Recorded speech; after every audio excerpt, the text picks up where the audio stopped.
ზაფხული დასრულდა, თუმცა აჭარული თავგადასავალი ჯერ კიდევ გრძელდება.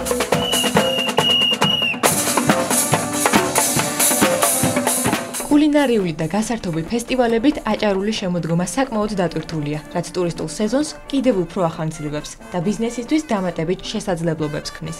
ქუჩის წარმოდგენები, მუსიკა და ადგილობრივი კულინარია ტურისტების ერთ-ერთი მთავარი სამიზნეა და სეზონის ეკონომიკურ ეფექტს საგრძნობლად ზრდის. აქაურობა ძალიან ლამაზია. საქართველოში უკვე მეხუთედ ჩამოვედი იტალიიდან, თუმცა ბათუმში პირველად ვარ. გასაოცარი შთაბეჭდილებების ქვეშ ვარ. განდაგანას ფესტივალსაც პირველად ვესწრები და ყველა მოლოდინს გადააჭარბა. უგემრიელესი კერძები, უთბილესი ხალხი და საოცარი სილამაზე გაქვთ. საქართველოს უკვე მეორე სახლად აღვიქვამ. აჭარაში წარმატებული საზღვაო ტურისტული სეზონი ჰქონდა. ამ პერიოდისთვის არსებული მონაცემებით რეგიონში ვიზიტების რაოდენობა 1,900,000 უკვე აღემატება. გაზრდილია საერთაშორისო მოგზაურების რიცხვი 10%-ით, ხოლო შიდა ვიზიტების რაოდენობა 7%-ით. მატება გვაქვს მთიანი მუნიციპალიტეტის ტურისტულ მარშრუტებზეც.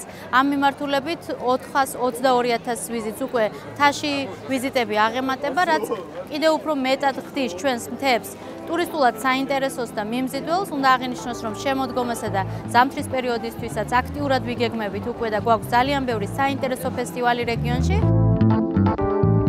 სანაპირო, ბულვარი, თანამედროვე არქიტექტურა და მაღალმთიანი პეიზაჟები.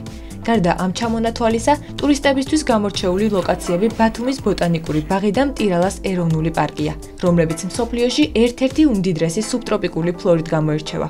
აქ შეხვდებით ეკოტურისტულ მარშრუტებს, რომლებიც რეგიონში წლიურად მზარდი რაოდენობის ვიზიტორებს მასპინძლობს. თამამად შემიძლია გითხრათ, რომ ბათუმის ბოტანიკური ბაღი, რომელიც არის 111 ჰექტარზე გაშენებული და სადაც მთელი დედამიწის სუბტროპიკული ფლორა გახლავს წარმოდგენილი, ვიზიტორებიც ასევე მთელი დედამიწიდან არიან. აქ შეიძლება კონკრეტული ერთი ხემცენარისთვის ჩამოვიდეს ადამიანი, არათუ დასვენება და რელაქსისთვის. ვიზიტორთა ნაკადი, რა თქმა უნდა, იზრდება, ყოველ წელს მზარდი დინამიკა გვაქვს და განსაკუთრებული სიხარულით მინდა აღვნიშნო, რომ ჩვენთან არ არსებობს აქტიური სეზონი, იმიტომ რომ 4-ვე სეზონი დატვირთულია, მიმზიდველია და ერთი მეორეზე ლამაზია. გასულ წელთან შედარებით დაახლოებით 8-10%-ით ვიზიტორების ზრდა გვაქვს, დაახლოებით 90,000 ვიზიტორს აღწევს ტირალას ეროვნულ პარკში. მომხდელები მოწყობილია 3 ტურისტული მარშრუტი: ორინთის ბილიკი, ცივწყაროს ბილიკი და წაბნარას ჩანჩქერი. ასევე ბილიკებზეა მოწყობილი 5 ტურისტული თავშესაფარი, საკარვე საპიკნიკე ადგილები. პირველად ვარ ბათუმში, ნამდვილად აღფრთოვანებული ვარ. ძალიან ლამაზი ქუჩებია, ნაგებობები, მცენარეები. აჭარული სამზარეულოც ძალიან შთამბეჭდავია ჩემთვის. გერმანიიდან აქ ჩემს მეგობარს გამოვყევი და მისი ძალიან მადლიერი ვარ. მიხარია, რომ ამ ყველაფრის ნახვა შევძელი. აჭარას ნამდვილად ძალიან ლამაზი ხედები აქვს.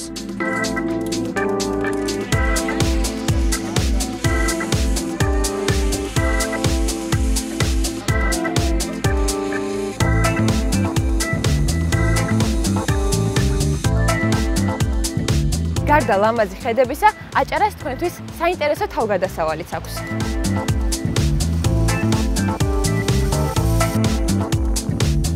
ზიპლაინები, თოკის ხიდები, ცხენით ჯირითი და კვადრატურები უკვე რეგიონში ყველაზე მოთხოვნადი აქტივობებია, სადაც შეგიძლიათ დაუვიწყარი ექსტრემალური გამოცდილება მიიღოთ.